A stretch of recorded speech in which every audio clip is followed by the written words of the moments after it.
This individual said, thousands of thanks, Dennis. I repeat what I mentioned earlier. You definitely deserve an honorary PhD for your outstanding, fruitful efforts to educate those with diabetes worldwide. Well, I appreciate that thought. Very kind.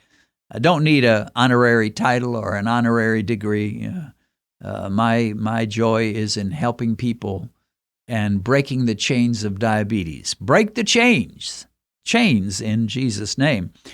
This person says, in the field of industrial engineering profession, we repeatedly stress that, and he puts this in quotes, if you cannot measure it, you cannot manage it. And he says this applies to diabetes. If you cannot measure it, you cannot manage it. And this is so true. We need to be able to measure what's going on in our bodies. We do that with either a glucose meter or a CGM. And it gives us an indication of where we are and where we need to be. I was thinking about football. You know, in football, when they are looking at candidates to make the team, a professional football team, one of the ways they measure their ability, if they are involved in a position that has a lot of running to it, like a linebacker, a running back, a wide receiver, a safety, linebacker, positions where you have to move and have to move pretty quick. Now, the linemen, the 300-pound linemen, they don't really care so much about how quick they move, although it helps to be quick, but they're not too worried about how fast they can run. But for those that have to run a lot and need to be fast, they use something called the 40-yard dash. They have them run 40 yards, and they have a kind of a chart of what they expect if you're going to make their team. And here's what it is. If you're going to be a safety, strong safety, you got to run the 40 yards in 4.5 seconds. That's fast. Outside linebacker, 4.6. Tight end, 4.7. Inside linebacker, 4.76. In other words, you've got to stay under 5 seconds. Well under 5 seconds if you're going to make a professional football team in a position that involves running. Now, if you're a kicker, you don't have to run fast at all. And maybe not a quarterback. But boy, if you're going to be doing some running, you got to be under 5 seconds. So that measurement, they will literally take a stopwatch and have you start and run 40 yards, and then they'll stop it. How fast was it? Was it 4.7? Okay, you probably could work. We'll see how good you are at doing other things. But if you run that 40 seconds and you're at like 40 yards rather, and you're like 6 seconds to run it, they'll be, thanks, don't call us, we'll call you. You don't have any hope. So that's measuring how qualified someone is. Now, the sad thing about speed is, in many cases, there's not a lot you can do about it. You either have it or you don't. I was never fast. I always had the heart of an athlete. I just didn't have the body of an athlete. I loved athletics. I loved sports of all kinds, baseball, and just any sport.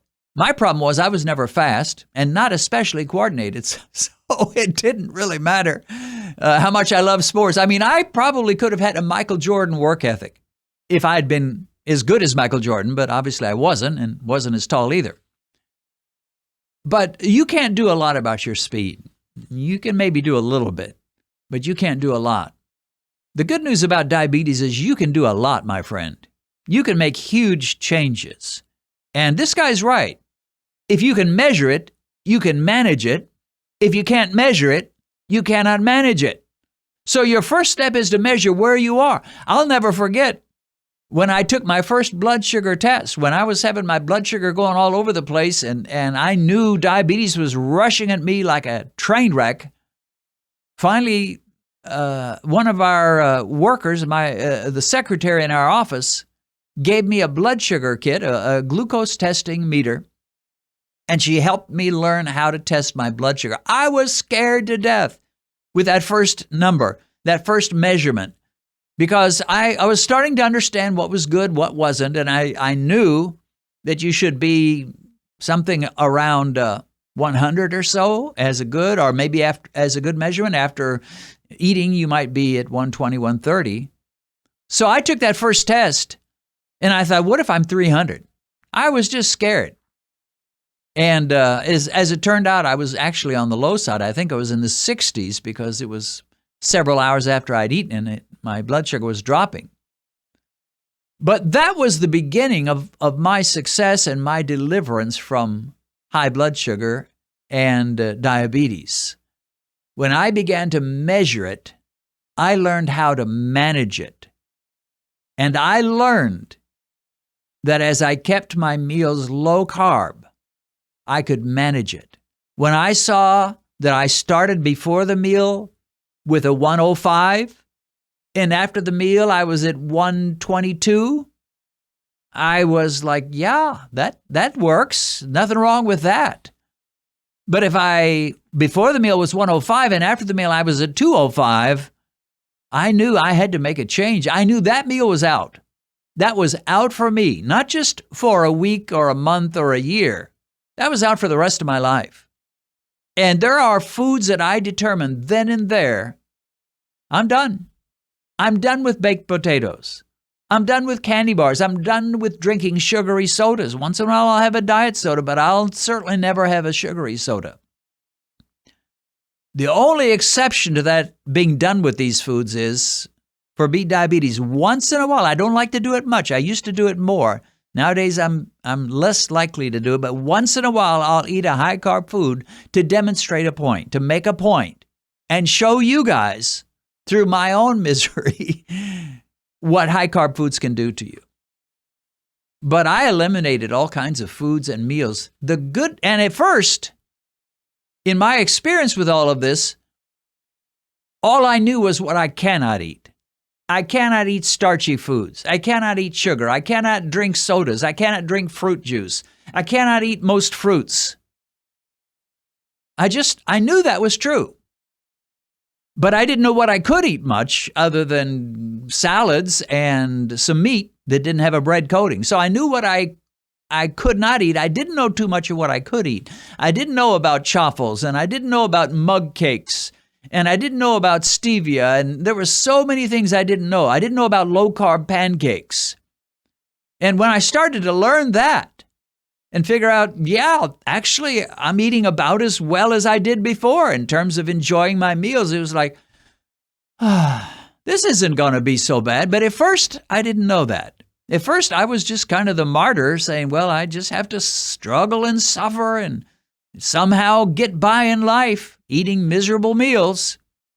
I'll never forget the first time I ordered from Atkins Company some low-carb noodles, low-carb pasta. And they were terrible, nastiest pasta I ever ate in my life. And I thought, is this what I'm going to face? Eating this nasty low-carb pasta? I'm sure they've changed it by now. But in those days, I was like, no, I'll never order that again. But there's so many good foods, so many possibilities. I've got more recipes and more ideas about low-carb meals and foods and snacks than I'll ever be able to use. And I've kind of settled into my own favorites, but I realize I can do this. What a tremendous relief when you say, I can do this.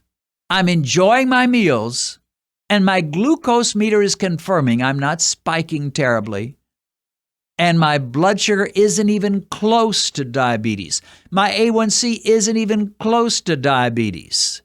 I mean, I've had an A1C of 4.9. Imagine going to a doctor and saying, Doc, I'm scared. I think I'm diabetic. Would you please give me an A1C? I want to find out if I'm diabetic. He gives you an A1C and he comes back and says, well, you've got a 4.9 A1C. I say, well, is that diabetic? No. Is it close to diabetic? Are you kidding me?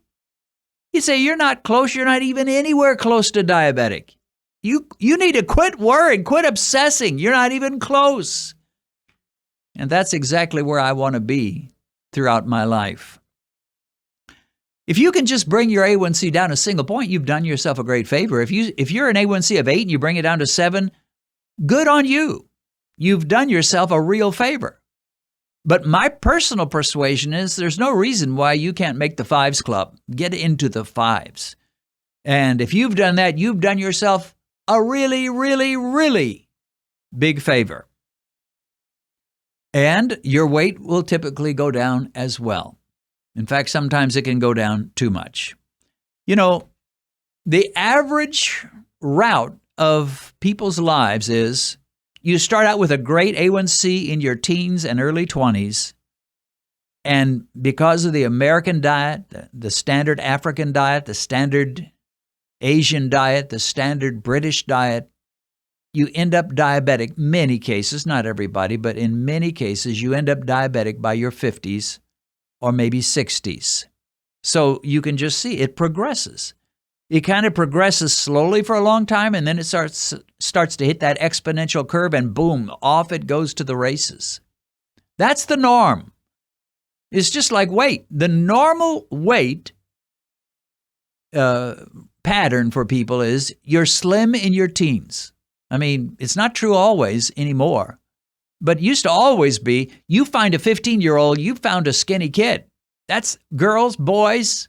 We were all skinny at age 15. I sure was. I think I must have weighed 125, 130 pounds at age 15. I hated being so skinny.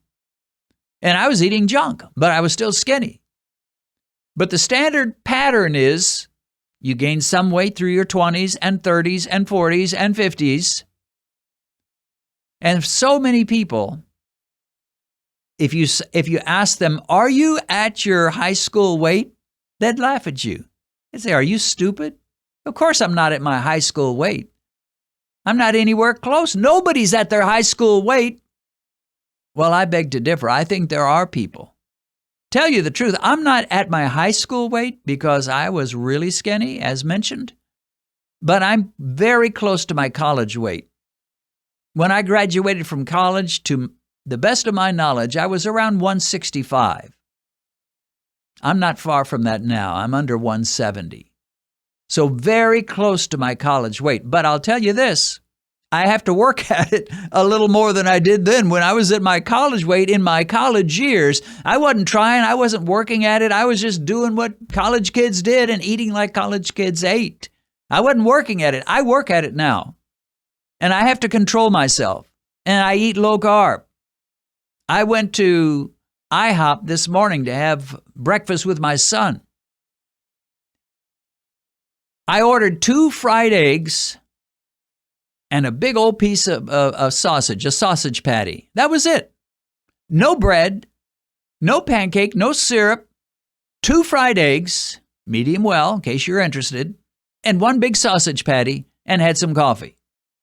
Now, had I been back in my college days, I would have never eaten like that. So yes, my friend, you're going to have to work at it a bit. You're going to have to use a little self-control. You're going to have to discipline yourself. But the good news is if you eat low carb, a lot of that weight is going to shed automatically.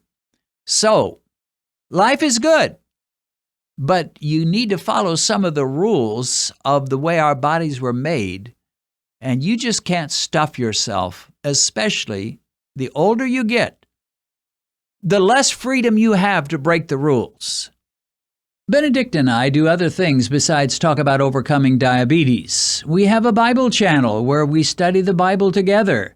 This is probably not as somber a Bible study as you might be used to. We laugh and kid each other a bit, but we also go into the details of the Scriptures and share insights from our many years of preaching and studying the Bible. Insights I believe will be helpful to you as you navigate your way through this difficult and dangerous world. Join us on Thursdays on the channel called by my name, Dennis Pollock, and catch my short Bible Devos on Mondays on the same channel. Beating diabetes is great, but winning in the ultimate struggle of life is better still.